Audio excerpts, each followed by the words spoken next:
कभी सोचा है कि जो पानी की बोतल हम इस्तेमाल करते हैं या कार का बम्पर वो इतना मजबूत कैसे होता है? जवाब छिपा है प्लास्टिक टेस्टिंग में। ये एक बहुत ही जरूरी प्रक्रिया है जो ये पक्का करती है कि हम रोज जो भी चीजें इस्तेमाल कर रहे हैं वो सेफ और भरोसेमंद हो। तो सवाल ये उठता है कि आखिर ये सब होता कैसे है। जरा सोचिए, अगर सही टेस्टिंग ना हो तो हमारी कुर्सी, खाने का डब्बा या गाड़ी के पुर्जों में कितना बड़ा अनदेखा रिस्क हो सकता है ना। बस यहीं पर क्वालिटी कंट्रोल का रोल आता है। तो आज की हमारी बातचीत में हम देखेंगे कि विश्वसनीयता का ब्लूप्रिंट क्या है, टेस्टिंग क्यों जरूरी है, कितने तरह के टेस्ट होते हैं, क्वालिटी के लिए दुनिया भर में क्या नियम कायदे हैं और एक प्रोडक्ट लैब से हम तक कैसे पहुंचता है। साथ ही प्लास्टिक की पहचान कैसे होती है ये भी देखेंगे। ठीक है, तो चलिए शुरू करते हैं। सबसे पहले जरा बड़े पैमाने पर समझते हैं कि ये क्वालिटी कंट्रोल सिस्टम आखिर काम कैसे करता है। तो देखिए, प्लास्टिक टेस्टिंग कोई एक काम नहीं है, बल्कि ये एक पूरा सिस्टम है। बाएं तरफ है हमारे स्ट्रेटेजिक लक्ष्य, मतलब हम करना क्या चाहते हैं, जैसे कि डिजाइन को वेरीफाई करना और क्वालिटी कंट्रोल करना। बीच में है वो स्टैंडर्डाइजेशन बॉडीज जो नियम बनाती हैं, और दाईं तरफ है असली टेस्टिंग के तरीके, जिनसे पता चलता है कि मटेरियल असल में कैसा बर्ताव करेगा। ये सब चीजें जब एक साथ आती हैं, तब जाकर एक भरोसेमंद प्रोडक्ट बनता है। चलिए अब आगे बढ़ते हैं। अब हम इस बात पर फोकस करेंगे कि टेस्टिंग इतनी ज़रूरी क्यों है। आखिर ये मैन्युफैक्चरिंग का एक ऐसा हिस्सा क्यों है जिसे नज़रअंदाज किया ही नहीं जा सकता। तो बात यह है कि टेस्टिंग के 4 मुख्य काम हैं। पहला, स्ट्रैटेजिक प्रूफ, मतलब ये डिज़ाइन के आइडिया को सच साबित करता है। दूसरा, रिस्क मैनेजमेंट, जिससे सेफ्टी पक्की होती है। तीसरा है मार्केट और मैन्युफैक्चरिंग को वेरीफाई करना। और चौथा, कंप्लायंस, यानी जो तय स्टैंडर्ड हैं उनको पूरा करना।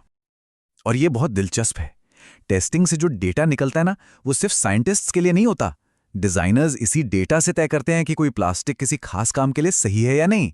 इंजीनियर्स को पता चलता है कि ये मटेरियल कैसा बिहेव करेगा, और तो और मार्केटर्स के लिए भी ये जरूरी है। इसी डेटा के दम पर तो वो कहते हैं कि ये शैटर प्रूफ है या इतने डिग्री तक हीट रेजिस्टेंट है। ठीक है, तो अब हम ये तो समझ गए कि टेस्टिंग इतनी ज़रूरी क्यों है। तो चलिए अब प्लास्टिक टेस्टिंग की इस बड़ी सी दुनिया को 4 मेन ग्रुप्स में बांटकर देखते हैं। ये हैं वो 4 मेन कैटेगरीज। एनालिटिकल टेस्ट का फोकस क्वालिटी कंट्रोल पर होता है। मटेरियल कैरेक्टराइजेशन टेस्ट पहचान और स्ट्रक्चर से जुड़े होते हैं। मटेरियल प्रॉपर्टी टेस्ट से परफॉर्मेंस का डेटा मिलता है। और आखिर में आते हैं प्रोडक्ट टेस्ट्स, जो तैयार हो चुके पार्ट को वैलिडेट करते हैं। अब इन दोनों के बीच का फर्क समझना बड़ा जरूरी है। देखिए, एनालिटिकल टेस्ट जैसे डेंसिटी या नमी की जांच ये पक्का करते हैं कि हर बैच एक जैसा हो। दूसरी तरफ कैरेक्टराइजेशन टेस्ट हैं जो मटेरियल के डीएनए में उतर जाते हैं, मतलब ये पता लगाते हैं ये चीज़ आखिर है क्या और इसका बर्ताव कैसा है। ये वो टेस्ट हैं जो हमें असल कहानी बताते हैं कि कोई प्लास्टिक कितना स्ट्रांग है, कितना फ्लेक्सिबल है या कितना ड्यूरेबल है। क्या वो खींचने पर टूट जाएगा? क्या वो कोई झटका सह पाएगा? किसी खास काम के लिए सही मटेरियल चुनने के लिए ये डेटा बहुत बहुत ज़रूरी है। और आखिर में हम पूरे प्रोडक्ट को टेस्ट करते हैं। कभी कभी तो हम डिस्ट्रक्टिव टेस्टिंग करते हैं, मतलब प्रोडक्ट को तोड़कर देखते हैं कि वो कितना झेल सकता है। लेकिन जाहिर है, जो महंगे प्रोडक्ट्स होते हैं उनके लिए हम नॉन डिस्ट्रक्टिव तरीके अपनाते हैं, जैसे अल्ट्रासाउंड, ताकि बिना कोई नुकसान पहुंचाए अंदर की कमियों को जांचा जा सके। चलिए अब स्टैंडर्डाइजेशन की दुनिया में चलते हैं। इसे कॉमन लैंग्वेज की तरह समझिए, एक ऐसी भाषा जो दुनिया भर में मैन्युफैक्चरिंग और ट्रेड को मुमकिन बनाती है।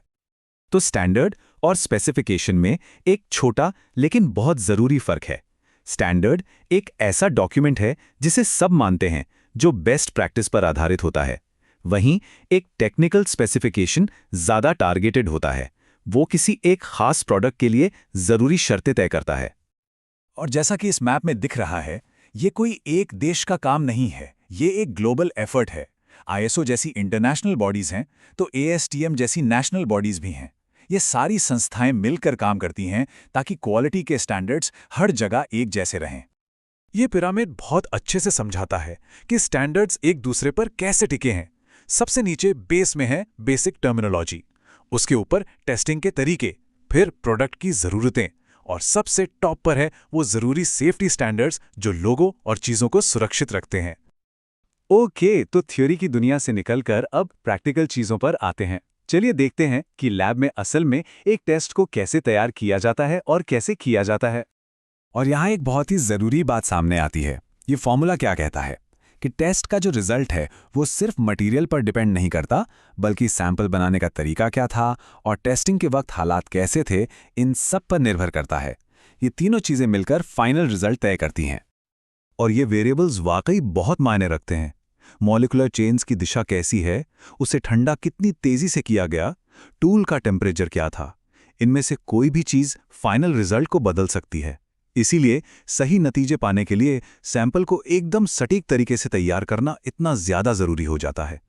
चलिए, अब तक जो भी हमने समझा है उसे लैब के 2 असली उदाहरणों से और भी बेहतर तरीके से समझते हैं। ये टेस्ट प्लास्टिक की पहचान करने के लिए इस्तेमाल होते हैं। ये एक बहुत बढ़िया एग्जाम्पल है। फैलेट है या नहीं, ये कंफर्म करने के लिए टेक्नीशियन क्या करते हैं, वो सैंपल को कुछ केमिकल्स के साथ पिघलाते हैं, उसे पानी में घोलते हैं और फिर उसे अल्कलाइन बना देते हैं। अगर सॉल्यूशन का रंग लाल हो गया तो इसका मतलब है कि फैलेट मौजूद है। कितना simple colour based chemical test है ना? अच्छा, अब ये वाला प्रोसेस थोड़ा कॉम्प्लेक्स है। IIR यानी एक खास तरह के रबर की पहचान करने के लिए टेक्नीशियन को सैंपल को गर्म करना पड़ता है, उससे निकलने वाली भाप को पकड़ना होता है, उसे कई केमिकल्स के साथ मिलाना पड़ता है और कई बार इवापोरेशन के प्रोसेस से गुजारना पड़ता है। ऐसा क्यों? क्योंकि रबर का केमिकल स्ट्रक्चर काफ़ी पेचीदा होता है। आखिर में जो चीज़ मिलती है उसका मेल्टिंग पॉइंट 55 डिग्री सेल्सियस होता है। बस इसी से कंफर्म हो जाता है कि सैंपल IIR ही है। ये दिखाता है कि लैब में कितनी प्रिसिजन की जरूरत होती है। और पता है, ये सारा टेक्निकल लैब का काम एक ऐसी चीज से जुड़ता है जिसे हम सब रोज देखते हैं, हमारे प्लास्टिक के डिब्बों पर बने रीसाइक्लिंग सिंबल। ये जो 1 से 7 तक के कोड्स होते हैं ना, ये असल में स्टैंडर्डाइजेशन का ही एक रूप है। ये हमें बताते हैं कि इस्तेमाल के बाद अलग अलग तरह के प्लास्टिक की पहचान कैसे करनी है। तो हमने देखा कि कैसे एक सिस्टमैटिक टेस्टिंग प्रोसेस हमें रोज इस्तेमाल होने वाले प्लास्टिक प्रोडक्ट्स में भरोसा और सेफ्टी देता है। इसमें स्ट्रैटेजिक गोल से लेकर ग्लोबल स्टैंडर्ड्स और सटीक लैब प्रोटोकॉल तक सब कुछ शामिल है। लेकिन मटेरियल साइंस तो लगातार आगे बढ़ रहा है, हजारों नए पॉलीमर्स बन रहे हैं। तो सवाल ये है कि भविष्य में हमें सुरक्षित रखने के लिए ये टेस्टिंग के नियम कायदे कैसे बदलेंगे, कैसे विकसित होंगे? ये एक ऐसा सवाल है जिस पर सोचना बहुत ज़रूरी है।